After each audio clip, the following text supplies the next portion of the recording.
everyone, this is Zaib and I'm your trainer for American accent and American language.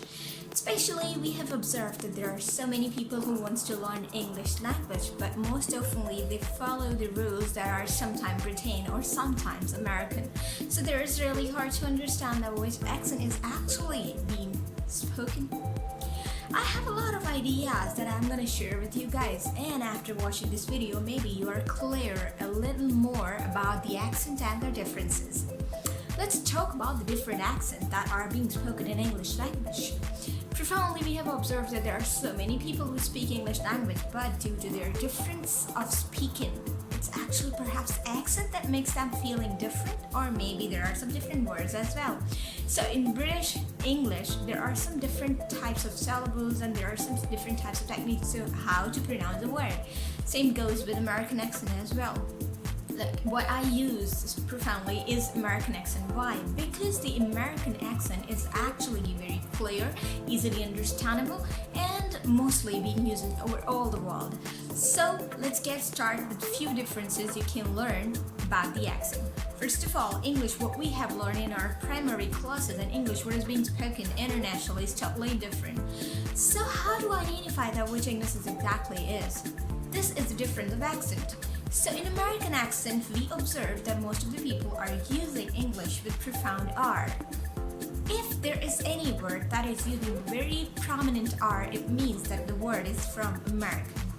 Well, if there is any R which is easily understandable but most often silent, it means that is from British English. For example, the sense of butter.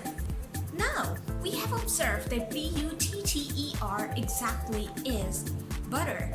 In American accent, we say T in the middle as D, that is bud, and ER would be butter, because in American R, the sound of R is very prominent, just like R, R, R, R, or something like barking dog.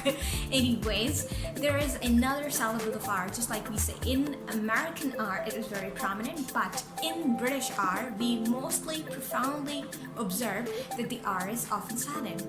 So B-U-T-T-R in American is butter, while in British it will be butter, or sometimes it can be butter. We have 1, 2, 3, 4, but in British we have 1, 2, 3, 4. So this ending of 4 is American and this ending of 4 is British. So it is actually indicating the British English is quite very light, very delicate, or you can say it is much of grammarian. While in American, we do not observe so many of the American grammar rules. They often speak very easily, and also it is really understanding and good understanding that it is being used in different part of the world. The next thing is that not only the profound language, but also next thing is really important when you are using American words. For example, you may have observed there are so many words for shouting, just like if somebody's shouting at you, and you say, "Why are you shouting at me? Am I shouting at you?" So now the word is being used as like yell. Yell is another word that is using in place or as an alternate for shout. So we never say just like, "Why are you shouting at me?" We will say, "Why are you yelling at me?"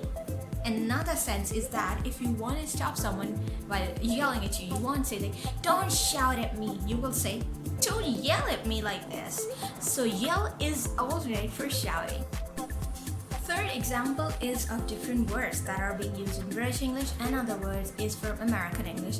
Profoundly, we have used the word flat, that is kind of a place which is having 2 or 3 rooms or maybe a single room that you're living in a building where a lot of people are living. So oftenly we have observed like flat in British English, but in American English we use an alternate. Mostly the American people call it apartment. So it will be an easy sentence if you say to someone Britain, "I live in a beautiful small flat." But if you use it in American, you will say, "I live in a beautiful apartment of my own."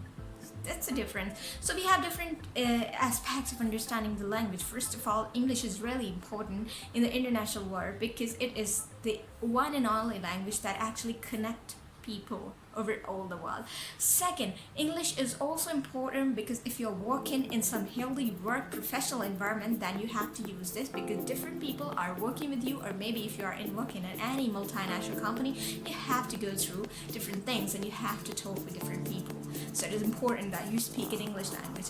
The third is really important thing is that whenever using any language, just observe that which person you're talking. If the person is British, go and talk in British accent, but if the person is American, easily talk with them in American accent. Is quite easy. And of course, I'm there for your help. If you have any kind of the question, and if you want to seek any kind of the help from me about any language or just like any accent of English language, write in the comment. Also, go to subscription.